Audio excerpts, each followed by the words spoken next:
Hello, everyone. Thank you guys for attending. Today, we're going to be talking about the future of organic search, one of my favorite topics. I started my career in SEO, but organic search, as you guys have known now, has changed quite a bit since then. And we're going to talk about all of that, plus what's happening with zero clicks, what's happening with AI, and how you need to adapt. So let's dive right in. My name is Neil Patel. I'm the co-founder of NP Digital. We're a global ad agency. And today I have Lindsay and Nikki with me. Lindsay, would you introduce yourself if you don't mind? And then Nikki, you can go right after. Yeah, absolutely. So thank you everyone for taking the time to be here today. I'm Lindsay Schrant, the Associate SEO Director here at NPD. So I'm part of the division that focuses on small to medium-sized businesses. So over the past 11 years, I've had the privilege of diving deep into SEO and helping businesses just like yours. So excited to be here today and talk to you about key insights and strategies. And I'm Nikki Brandemart. I'm a senior SEO strategist, and I lead strategy and campaign development for a lot of our enterprise clients here at NP Digital. And I'm super excited to be here today and talk about the future of organic traffic and really how businesses can start to adapt their strategies to better navigate these massive shifts that we're seeing within the digital landscape, especially given the impacts of AI on both search and user behavior. At NPD, we work with a lot of brands and we see a lot of data on what's working and what's not, especially with organic search. And we're going to be bringing that to you today. If you are interested in working with us, you can just scan that QR code and it'll take you to NP Digital, or you can just go to npdigital.com as well. So the big question, the elephant in the room, is organic traffic dead? According to Gartner, by 2028, brands' organic search traffic will decrease by 50%, and more people will leverage AI-based search. Now, this is what Gartner is saying. Is it the truth? Time will tell in 2028, but that's not the data that we're seeing, just being quite frank. Google recently put out numbers, and they said that they get over 5 trillion searches a year. Over 5 trillion, okay? And the reason I believe they put out the numbers is because ChatGPT and OpenAI have been putting out numbers being like, we get over 3 billion prompts on a monthly basis. To put it in perspective, ChatGPT is getting 3 billion per month, okay? Google, if you look at it on a daily basis, is getting more than 13 billion. They're getting multiples more in a day than what ChatGPT gets in a month. The last numbers they put out on their quote unquote search traffic on a daily basis, I believe, was 2016, where they said they had roughly 8.5 billion searches a day. 13 billion is a lot. And we're seeing that number go up because of AI and the quality of Google's results and how they're trying to improve it and give people more of what they're looking for without having to click through on a website. I get that can affect traffic to sites, and we'll get in that in a bit. But overall, the trend we're seeing is there are more Google searches over time, and people are searching more on a daily basis than they were previously because Google can do quite a bit more. But of course, there's AI, and AI is affecting Google results. It's also affecting the results on a lot of platforms like social, which a lot of people are using. Even Google said when Gen Z does a search for a restaurant or a place to eat, a lot of times they're just going to TikTok and Instagram before they even go to Google, which is affecting search to happen not just on Google, but it's happening everywhere. When it comes to zero clicks, if you look at before the AI rollouts and after the AI rollouts, we did an analysis, and what we're seeing is, yes, overall, there are less clicks taking places on websites. But one big thing is, keep in mind there's more Google searches over time, which is increasing the traffic overall to websites. So even though zero clicks are going up, but at the same time, the usage of Google is going up, which affects the total number of traffic. And here's a study from Seer. They compared with AI overviews and no AI overviews for the organic traffic and look at the results. As you can see, with the AI overview, people are seeing less clicks in general, and with no AI overviews, they're seeing more clicks. With the paid results, they're actually seeing a decrease on both ends. I don't think in the long run, Google's going to make changes that is going to screw up their ad revenue. If you look at their earnings, they're generating more revenue from ads than they ever have before. So I don't see a multi-trillion-dollar company just turning off the faucet and really screwing up their market cap. And here's the overview of AI Overview's disruption for informational searches, right?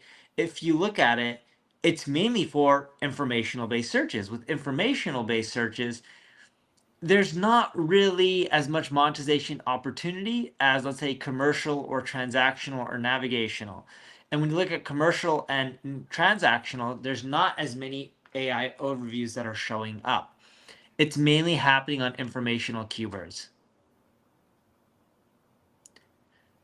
The other thing you have to ask yourself, is bad content affecting your clicks? People's expectations of the quality of content have increased more than ever before. Content marketing is not a new game. It's an old game. It's been around for so long. People expect amazingly high quality content. If you haven't checked it out, go to our YouTube page, youtube.com/Neil Patel. You'll see the new type of content that we're pushing out on YouTube. We've been doing it for roughly more than a month. The traffic has increased quite a bit. I think our YouTube page is getting roughly, not exactly double, but close to double than it was the previous, call it 60-ish days, right? And what we're seeing is the traffic going up because the quality of the content is just much higher in quality.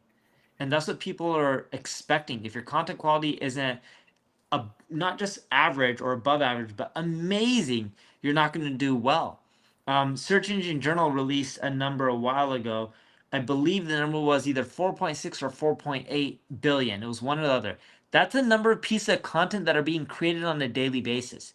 And now that number must be much, much higher because of AI.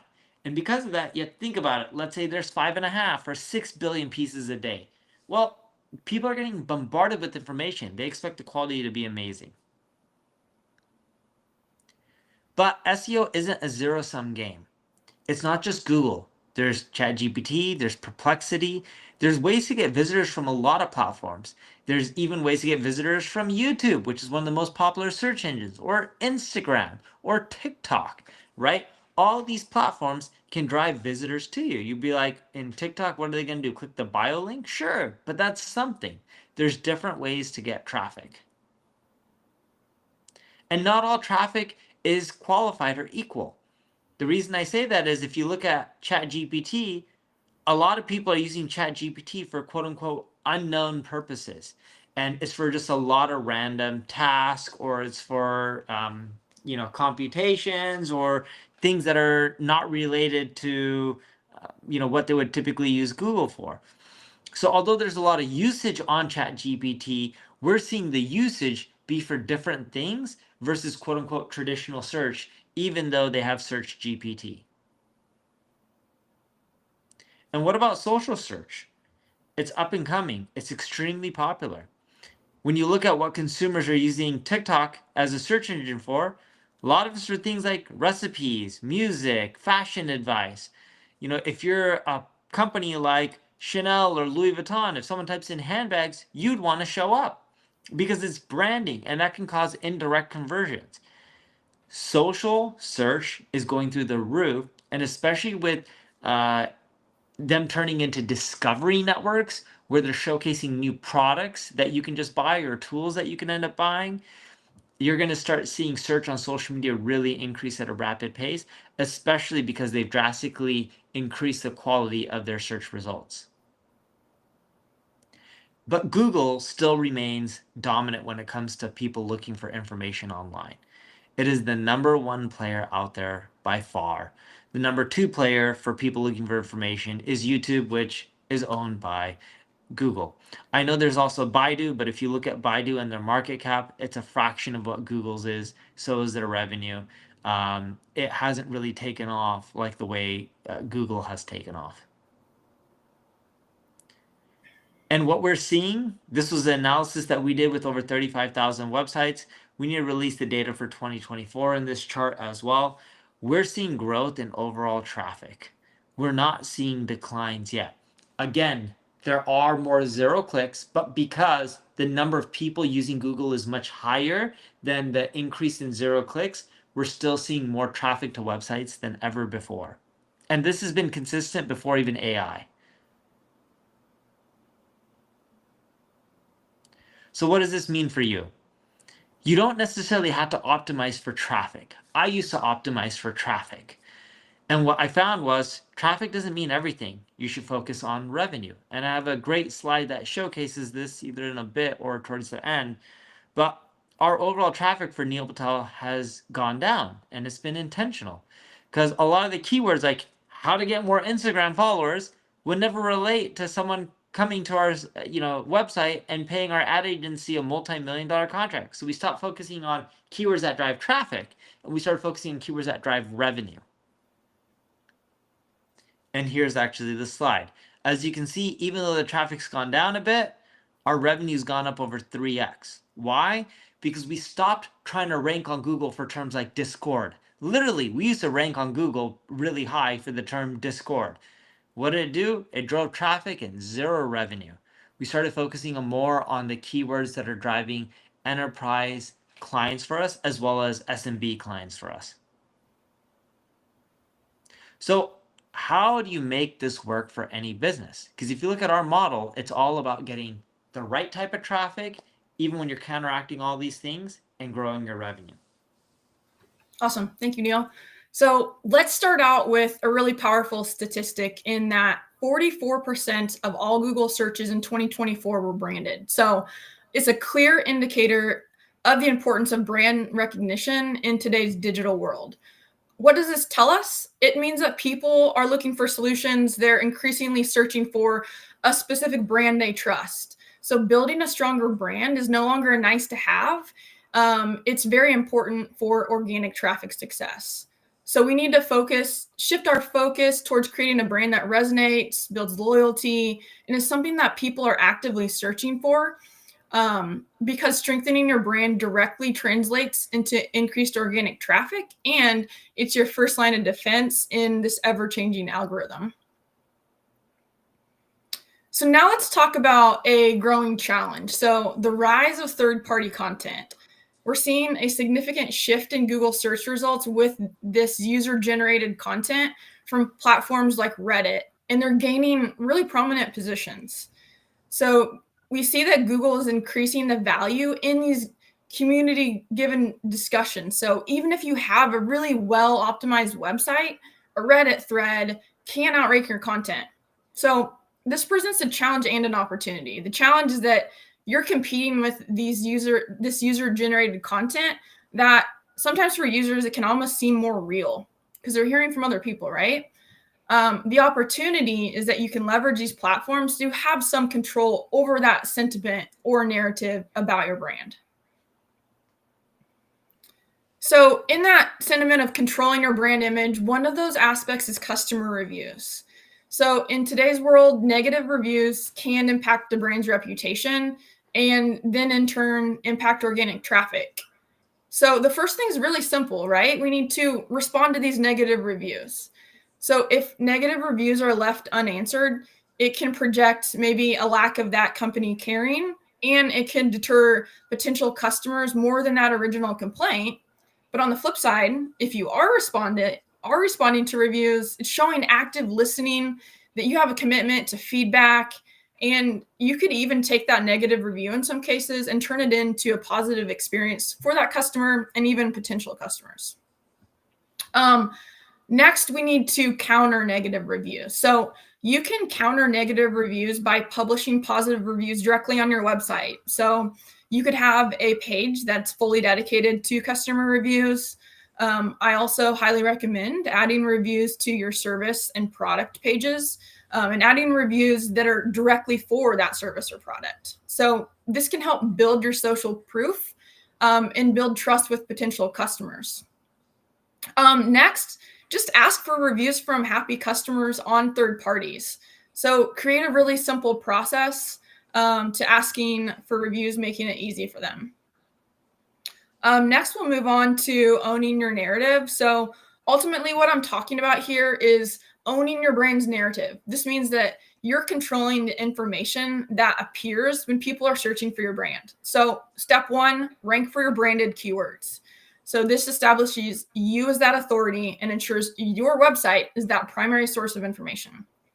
So ranking number one is crucial, but to truly own the narrative, leverage the fact that AI pulls directly from your site. So make sure your copy is up to date, have a strong About Us page, make sure it's accurate and compelling, so that you're controlling that information in the search results. Also, create a robust FAQ section. So think about common questions or concerns you get from customers and address them directly on the website. So finally, remember your website's the hub of your brand's online presence. So by providing clear, accurate information, you can ensure that your brand's narrative is consistent and compelling.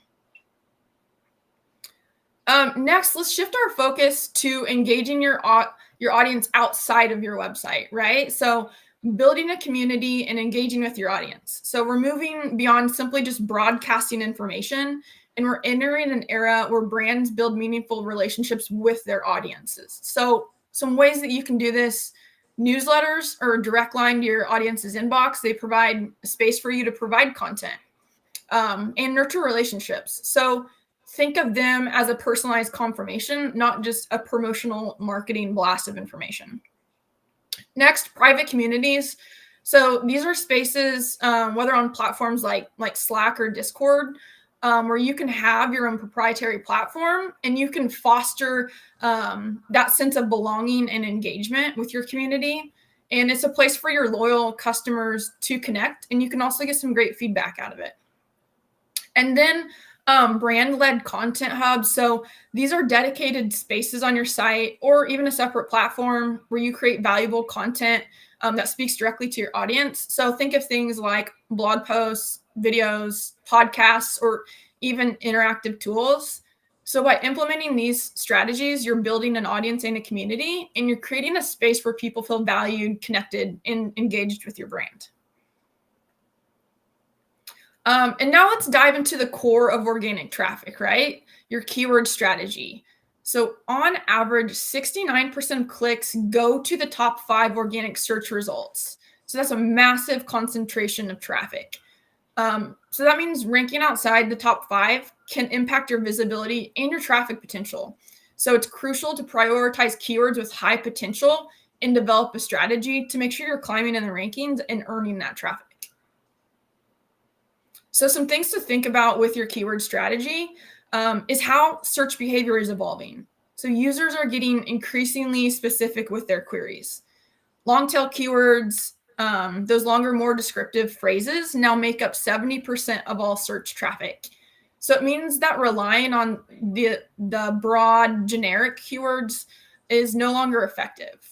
So more than half of all search queries are now more than 4 words or longer. So this is showing us that there's a shift towards more conversational and precise searches. So by targeting these long tail keywords, you're attracting high qualified traffic that's more likely to convert. It's also less competition, and it makes you easier to rank for them. So you can get more traffic with less effort if you're focusing on these longer tail keywords.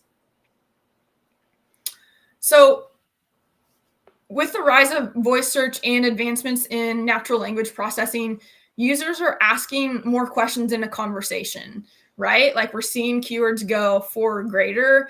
That's part of this conversational search. So your keyword strategy needs to adapt to the style. Google is getting better at understanding the intent behind queries, not just the individual keywords. So this means that your content needs to answer those audience's underlying questions. It means you need to understand the context of the search. So what are users trying to achieve? What problems are they trying to solve with this query? And then by understanding the intent, you can create really valuable content. And then next, let's explore a growing area of opportunity, visual search. So 25% of visual searches have commercial potential.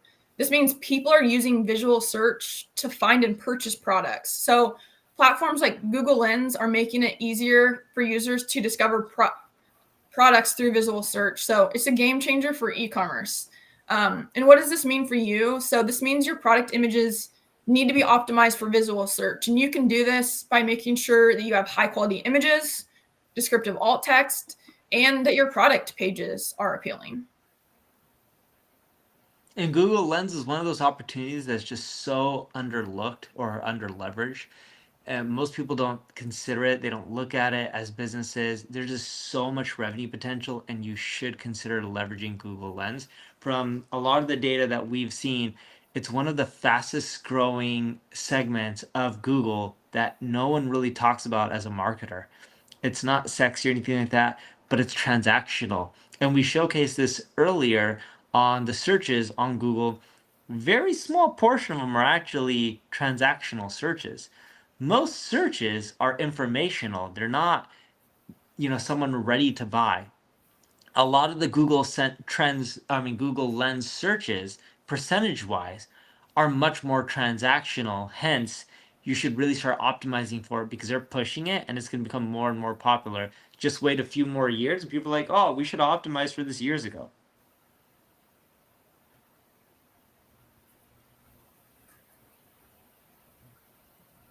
Absolutely agree with the terms of the importance of visual search, especially with all the different updates that Google's making with the circle to search feature. I feel like they keep releasing new things. And so that's a clear indicator that it's important to Google. So it should be important to you. And that kind of leads nicely into this next section of giving Google what it wants. And so building off some of the things that both Neil and Lindsay had mentioned, we want to be really breaking it down and giving Google what it wants in terms of following Google's quality rater guidelines. So those are terms that they've laid out in the beginning to help users and website owners understand what works in terms of building your organic visibility. So really prioritizing creating high quality and authoritative content that's going to add value and is actually helpful to your target audience. And this is going to be one of the best ways to protect yourself from any future algorithm changes. And so this typically begins by addressing any SEO issues that could be holding your site back. So for example, 301 redirects, having a slow page load speed, having a ton of broken links or duplicate content. These are just a few of the top critical issues that we've identified during some of our content audits for our clients. And so you really want to be making sure that you're going back and regularly updating and auditing your site for any technical issues that could potentially impact user experience and then hold you back from a ranking standpoint. So Google is constantly updating its algorithms to combat spam and low quality content. And one of their latest algorithm updates in January really cracked down on the growing use and presence of AI generated content. And so it really prioritized content quality, user engagement, and overall user experience. So as Neil mentioned earlier, AI content is really impacting the overall quality of search results in general. So we did see a lot of business owners really clamoring to a lot of these AI tools and just producing mass amounts of AI generated content and publishing it, thinking that it would be a way to quickly build up their topical authority. But we're quickly seeing Google, catch on to this trend and penalize these sites. And so we're going to go through two specific spammy or manipulative tactics that Google did crack down on with this latest January update. So the first of which was Google's crackdown on scaled content abuse. And this basically refers to generating large amounts of unoriginal content with little to no value, primarily intended to, again, manipulate search rankings. And the best example of this is, like I mentioned, using generative AI to produce a large amount of generic content around a specific topic. And this can also include scraping content from other sources without adding any real type of information gain or unique insights that's going to add value to users, or just following the traditional SEO advice of really creating overly keyword stuffed content and trying to meet like a specific keyword count. So these types of tactics are no longer going to work in today's search landscape. And instead, I would caution website owners to go back and prioritize creating quality content over quantity.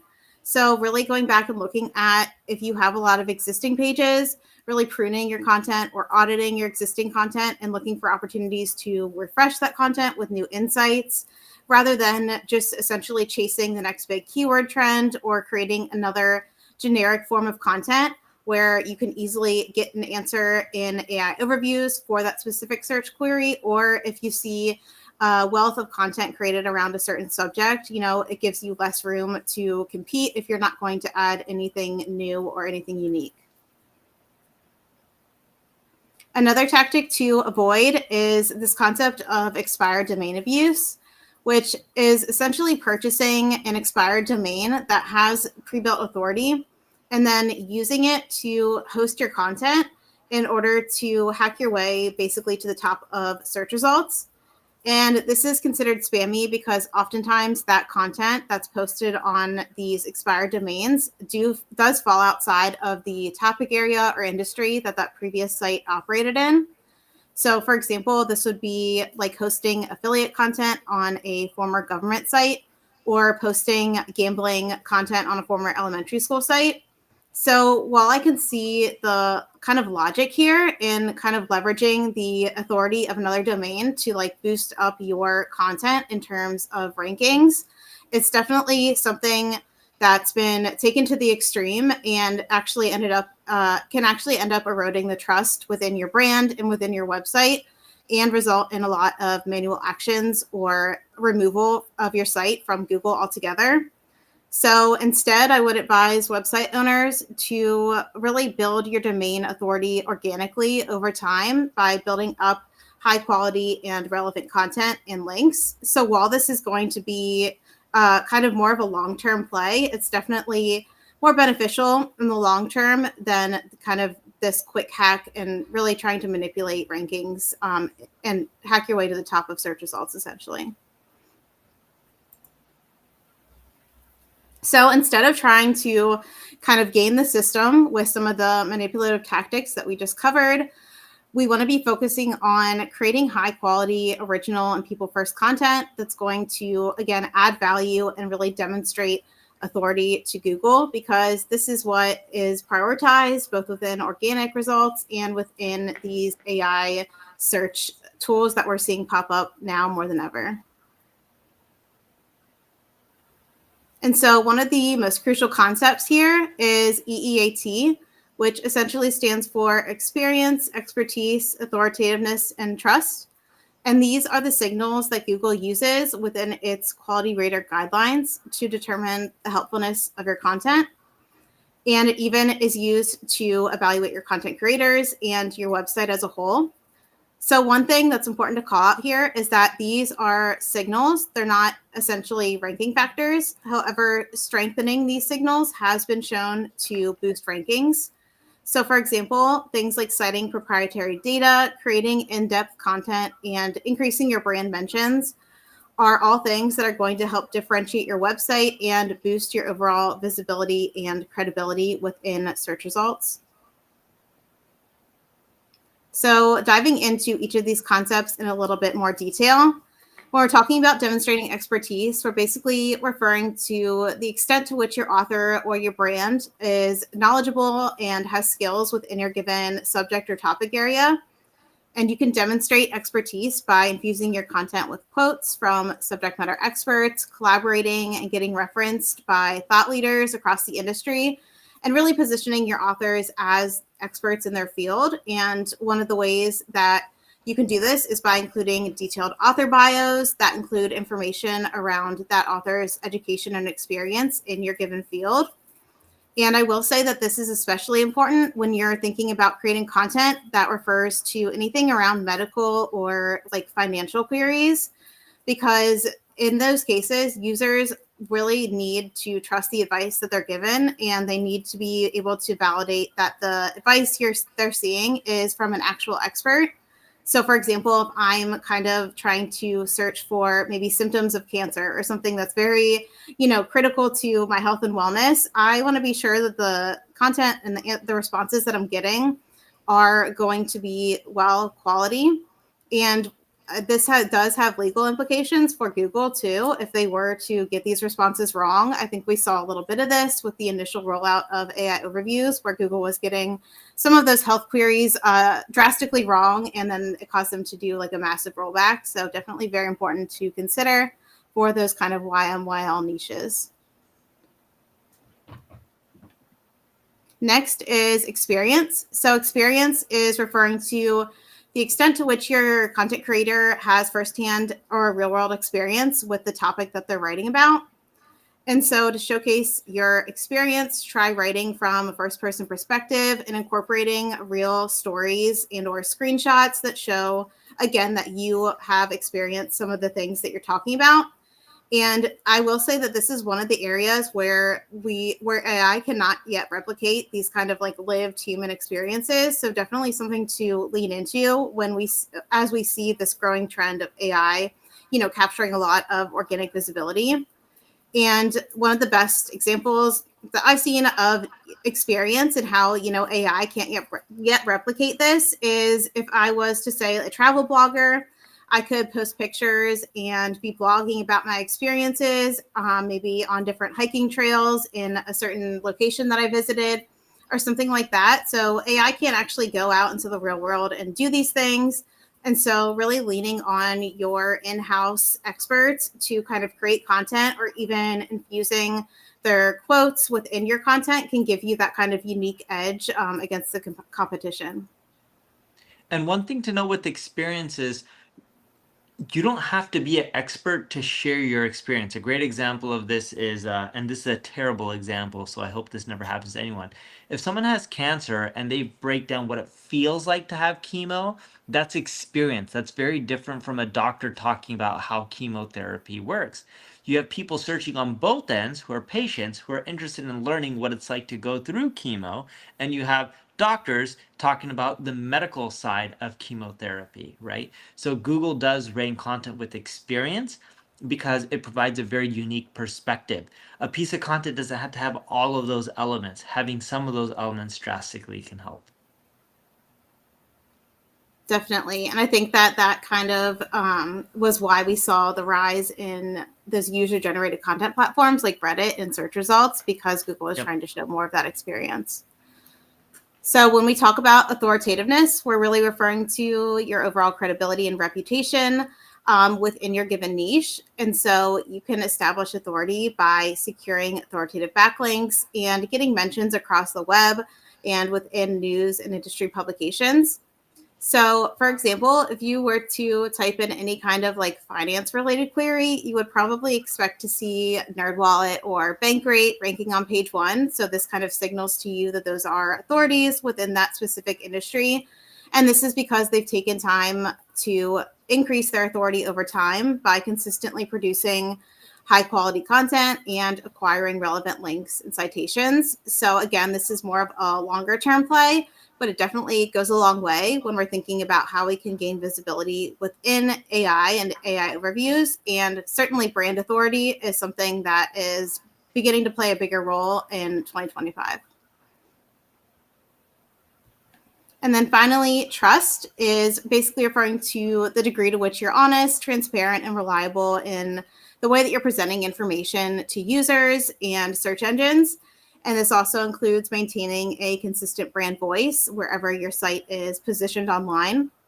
So some of the things that can clearly erode the trust in your site is going back to kind of the previous section where we talked about some of those like spammy or outdated or manipulative tactics that Google was cracking down on. So producing a lot of just AI generated content without any human intervention that can obviously erode the trust and credibility of your website. Instead, I would caution websites and business owners to begin building a positive reputation through things like asking for and replying to online reviews, or even displaying testimonials or like industry awards on your site to help back up your credibility. Let's shift our focus to talking about zero-click search opportunities. So 60% of Google searches end without a click. So it's a big portion of search results that users are getting the information they need directly from the search results page. So let's look at how we can turn these zero-click searches into valuable branding and influence opportunities. So first, let's talk about what zero-click searches are. So they encompass a variety of elements that appear directly on the search results page, provides information without the users required to click. So these are things like featured snippets, so those concise answers that appear at the top of the page. This also includes AI overviews. And then there's Google business profiles, so providing information about your local business, like your address, phone number, and reviews. So that's critical for local SEO. And then the map pack, right? Another element for local businesses that showcases nearby businesses on a map. And then finally, a knowledge panel. So it provides detailed information about an entity or a person or a place. It typically draws from Wikipedia or other very authoritative sources. So these are all elements that give users instant answers, and it reduces the need for click to get to a website. So optimizing for these elements is critical for organic visibility. So next, we need to think about with this is shifting our mindset from focusing on clicks to focusing on influence. So think of zero-click searches as a branding opportunity. Even if users aren't clicking on your website, your brand can still benefit from appearing prominently in the search results. It's building brand awareness, establishing authority, and influencing future purchase decisions. So how do you optimize for zero-click searches? First, improve the structure of your content, right? So make sure you have a solid heading structure, subheadings, bullet points, maybe even tables to make your content easy to understand and digest. So this will also help Google extract relevant information for featured snippets and AI overviews. Second, increase your EEAT. So Google values high quality, trustworthy content. So establish your brand as an authority by creating well-researched and credible content. Third, schema markup. So this structured data helps Google understand the content of your pages and enhances your visibility in featured snippets, knowledge panels, and AI overviews. Finally, optimize for local SEO. So this is crucial for appearing in the map pack and the Google business profile. So ensure that your business information is accurate and consistent across all platforms and that you've claimed your Google business profile. So we're witnessing a shift in how people discover information, right? Google and other search engines are rapidly integrating AI. Users are learning about options and possibilities directly on the SERP with no need to click. So we need to expand our content marketing horizon beyond just our own website. We need to be present where our audience is consuming information. So Neil talked about YouTube earlier and about how we've seen almost 50% growth. So think about YouTube. It's powerful for engaging audiences and complex information. So ensure you're creating valuable video content that addresses your audience's needs. And then don't underestimate the power of social channels. I know earlier Neil said this is a focus for Gen Z, right? It's a direct line to your audience. It allows you to build a community. And in sharing, you can share engaging content and participate in conversations and build those relationships. And then next, forums and online communities are another valuable source of engagement. So participate in discussions, share insights to create your established brand. Finally, third-party publications. So getting your content featured on reputable websites and publications can boost your brand's credibility and reach a wider audience, right? You have someone else vouching for you and saying that you're, a good brand and a brand that others should interact with. So the key here is diversifying your content strategy and ensuring that your brand is present on platforms that your audience is using. So kind of in the same vein there, let's talk about digital PR. Getting authoritative third-party websites to say positive things about your brand is important, right? It boosts your brand's image enhances your discoverability by those large language models that helps you control the narrative. So publishing data-driven research and reports that provide insights about your industry, and developing a strong thought leadership presence by sharing your expertise, and providing helpful tools for free helps to demonstrate your commitment to your audience. Next, implement strategic outreach. So pitch guest posts or interviews to publications. Run campaigns that attract media attention or generate buzz. Like create a well thought through research study that's something new that media is going to latch on. And don't forget to apply for industry awards and showcase those achievements on your site. Finally, relationship building. So cultivating long-term relationships with media influencers and outlets, and encourage custom reviews and testimonials on trusted platforms to build social proof and create trust. So digital PR is all about building trust and credibility. It's about getting your brand mentioned in the right places by the right people. It enhances your brand's reputation and ensures that your positive message reaches that larger audience. So we've talked about owning your narrative on your own website, but your audience isn't always just on your site. So we encourage you to build on rented land. And what do I mean by that? It means using platforms that communicate, platforms and communities where your customers spend their time, right? Social media, industry platforms, blogs. It's about meeting the audience where they are. Don't just broadcast your message, participate in conversations. And one of the areas we've talked about a few times during this webinar is social. So leverage this powerful social to search phenomenon. So we need to understand that social media isn't just about direct engagement. It's also about planting seeds for future searches. So think of social media channels as like billboards or even TV ads, where the goal is to capture attention, engage your audience, and be memorable. And you're building a latent awareness, which means when potential customers encounter a problem your brand solves, they'll think of you, right? It leads to branded Google searches. People will search for your brand because they remember seeing your content on social. So use social media to tell your brand story and connect with your audience on an emotional level. This is how you build a strong brand presence that resonates with people. Google is increasingly showing videos from social media channels like TikTok and Instagram directly in the results. I know we talked about that earlier, but it just reinforces the need for video content. So even if it's created for social, it can now directly impact your organic visibility on Google. So think about creating short form videos that are visually appealing and informative.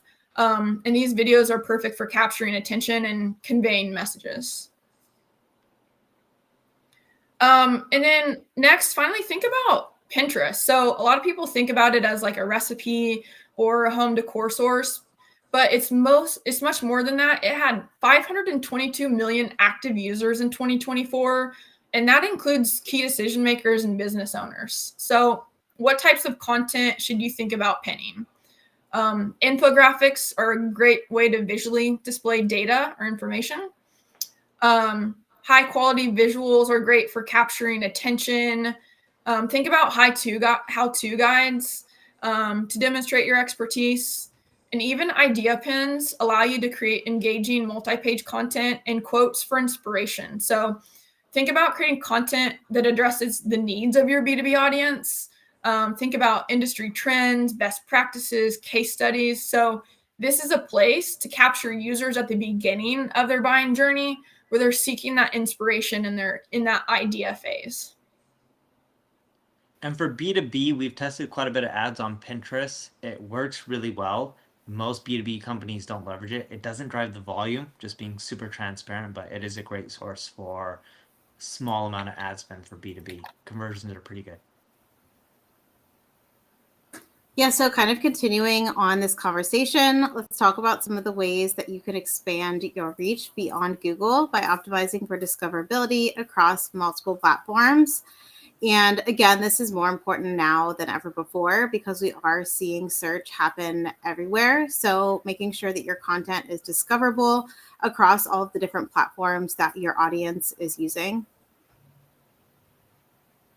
So inherent in this shift in the way that users search for information is something that I believe Neil and Lindsay both touched on earlier, but the preference in younger adults and millennials turning more towards visual and video content. So for instance, YouTube is the second largest search engine, I believe, with over 2 billion monthly active users.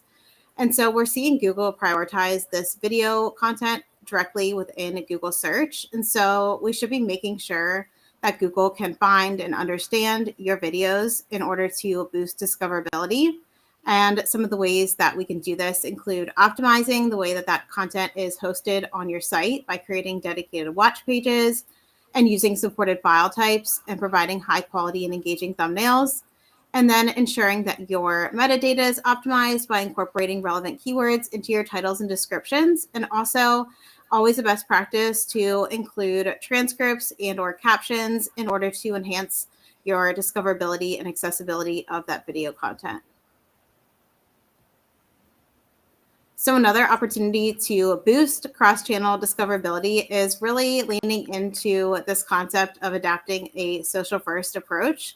So creating content that's optimized for social platforms where your audience is in order to drive traffic engagement and build up that initial brand awareness.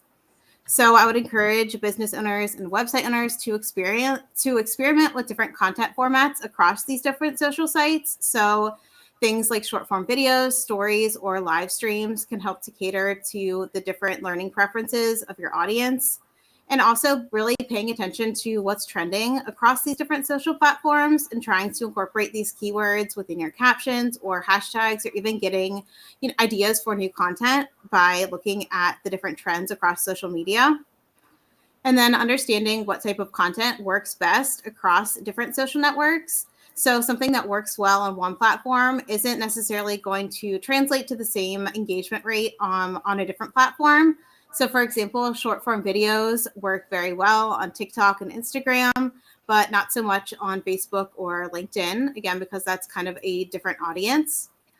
You also want to be leaning into community sites like Reddit. I feel like Reddit is a great opportunity for brands, and specifically, with the clients that I've worked on, I've seen them build up a lot of great engagement and really increase their credibility by leaning into Reddit. So for example, some of the tactics you can use on Reddit include hosting an AMA, which is kind of like an Ask Me Anything kind of thread where you just ask for maybe feedback on one of your latest product launches or address something that's been concerning your users. So it kind of gives you that like direct line of conversation to your audience.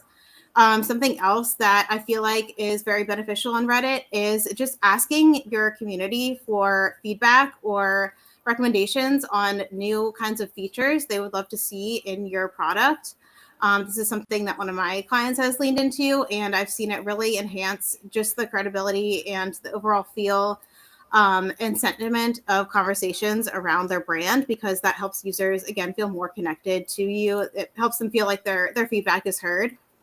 And then the last tip here is don't be afraid to repurpose the same piece of content multiple times. So for example, chopping up a video podcast into short reels that you can then post on Instagram or TikTok is going to give you multiple opportunities to capture that organic traffic and get in front of your audience. And then lastly, making AI your ambassador. So generative AI platforms are becoming increasingly popular, especially in that initial information gathering phase. And optimizing your content for these platforms is going to give you an opportunity to get in front of your audience and start to enhance your brand recognition and ultimately capture more of that qualified traffic. So users are increasingly relying on these tools in the initial kind of discovery phase of their journey. So we're seeing users ask a lot more long tail and personalized informational queries to these AI tools that they wouldn't necessarily type into Google search. And so while this might result in lower click-through rates, especially when we think about the impact that AI overviews is having on organic traffic, I believe it's ultimately a positive for business owners because the traffic that you are going to see coming to your site is going to be much more qualified and have a very high purchase intent. And we've seen this example work for MP Digital. We've actually gotten leads and business from ChatGPT referrals. And so what this means is that us as marketers or business owners, we really need to be focusing in on that bottom of funnel content and intent related queries, making sure that we're conducting, conversion rate optimization and that we really have a strong kind of lead funnel in place on our website to capture those users when they are at the point in which they want to convert or, sign up for a free trial for your business. In addition, we want to be following the SEO best practices, and that's one of the best ways to really optimize for generative AI is by focusing in on building up your brand authority and optimizing your content in terms of comprehension and readability and user experience. So when we talk about building up your brand authority, things like quoting industry leaders and experts within your own company, including proprietary data studies, for example, is another great way to get your brand kind of mentioned and build up your authority over time. And then we also want to be focusing on providing comprehensive and readable content that encourages user interaction. So one of the tactics that we've seen success with for some of the clients that I've worked on specifically in getting visibility within AI reviews is by adding table of contents and summarizing key points at the top of long blog articles. So this is something that's helped to, again, increase that visibility within AI reviews because summarizing key points, for example, at the top of your article is not only going to give users that answer of the answer to their query directly when they land on your landing page, but it also gives these AI tools really something specific that they can reference and extract within their answers. And so ultimately, we see generative engine optimization or GEO very similar to just doing and following the best practices for SEO. So search rankings do appear to play some role in influencing the mentions that you're receiving in large language models. So for example, brands that ranked on page 1 of Google showed a very strong correlation with mentions in these AI tools. And this also includes rankings in Bing as well. And I will say that Bing is a search engine that you don't want to count out just because of its relationship to OpenAI and ChatGPT. So Bing actually powers SearchGPT. So it's definitely important to make sure that you are submitting your site to IndexedNow to make sure that it can be indexed and found within SearchGPT responses. And I think that this really reinforces the fact that SEO is not dead. We still are going to need SEO in order to provide that kind of high quality and solution oriented content that's really relevant to your audience and is going to drive rankings and ultimately enhance your visibility. All right, so I'm going to go through this fast and that way we can get to some question and answers. But let's end off with future-proofing your SEO and digital strategies. So the first thing that you need to know is if you collect more first-party data, this will help you maximize your marketing results, not just with SEO, but all channels. You need to collect more first-party data.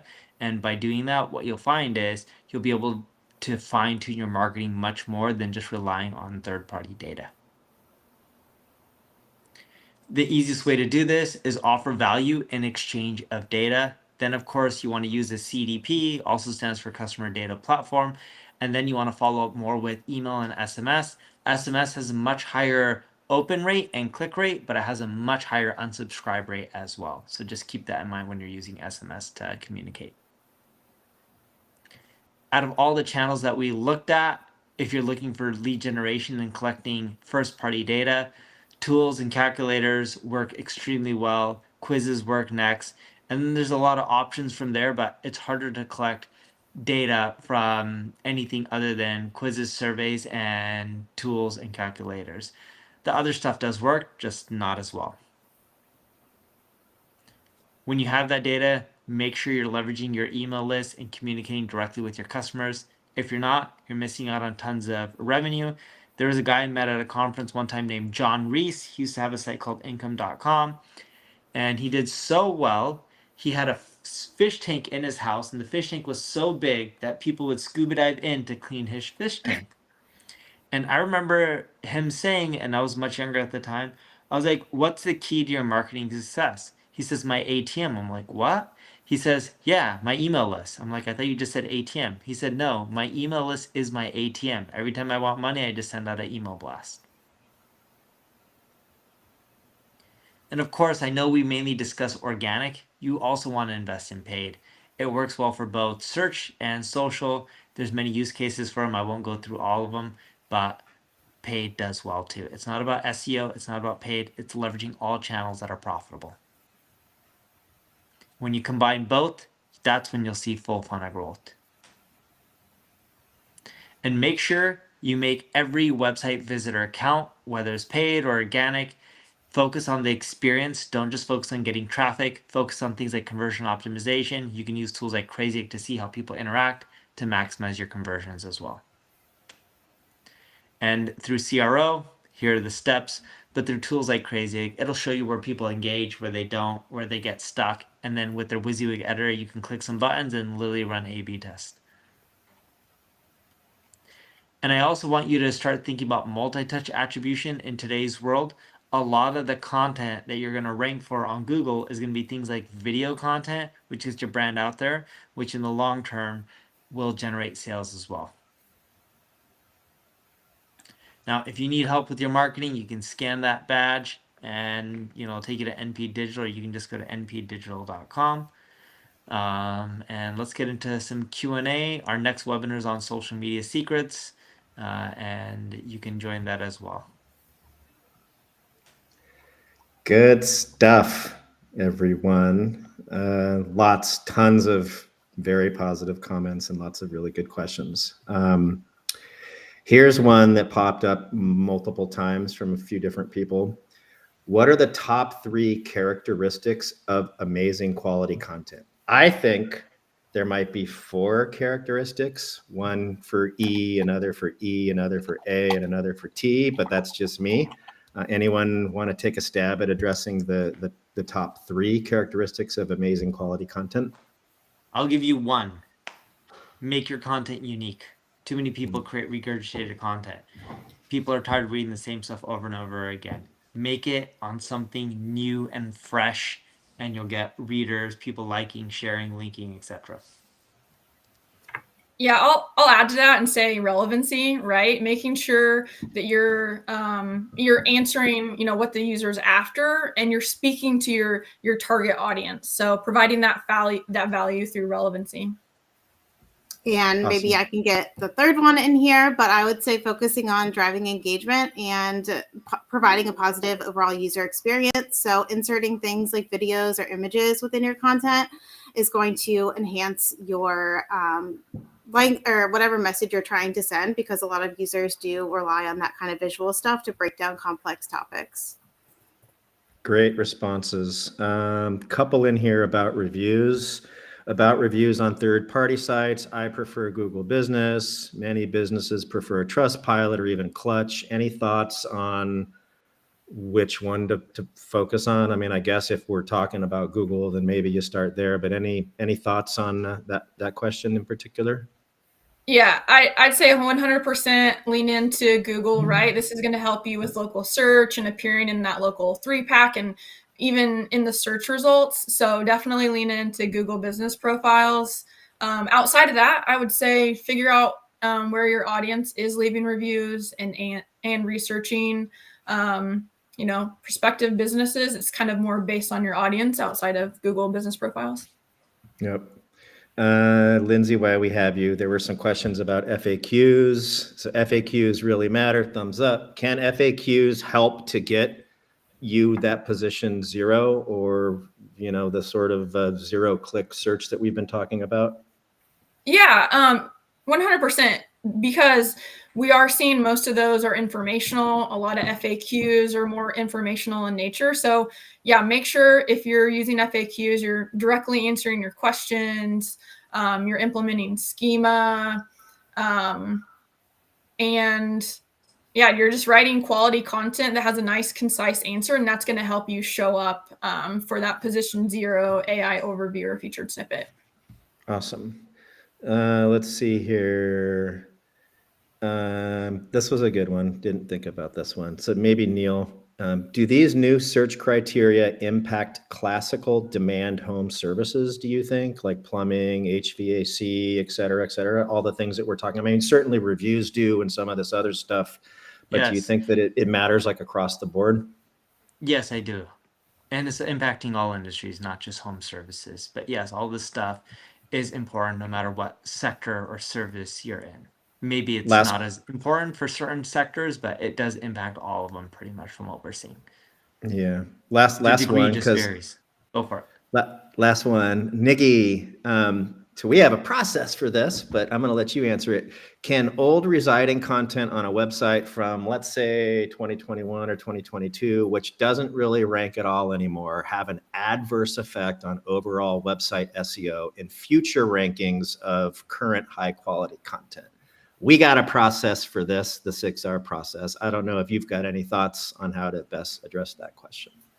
Yeah, in terms of having a negative impact, I don't see it having a negative impact on impacting your overall rankings, but I do encourage users to go back and review that content, especially prioritizing content that may have gotten a lot of backlinks or referring domains, and seeing ways that you can refresh that content or even using it to inspire new content ideas, and kind of combining similar pages that target similar terms into a newer, more comprehensive page that's going to provide more value to your audience, and certainly updating those dates. So anytime you're referencing studies or any data information from previous years, making sure that you're leading users to the most relevant source of that information. Awesome. The biggest way to think about it is Wikipedia ranks for everything. Main reason being is the content's continually updated. It's not updated because someone wants to change a word. It's updated because there's things that are wrong that can be improved and continually expanded upon. So if you have content from 2021, it was ranking, but not anymore. It probably has backlinks, social shares. The biggest issue with that page is probably you didn't update the content. Awesome. And with that, I think we can conclude another great webinar. We appreciate everyone for your time. If you ever need marketing help, check us out at NP Digital. Thanks, everyone, and sorry we went over. Thanks, everyone. Thanks all. Thank you.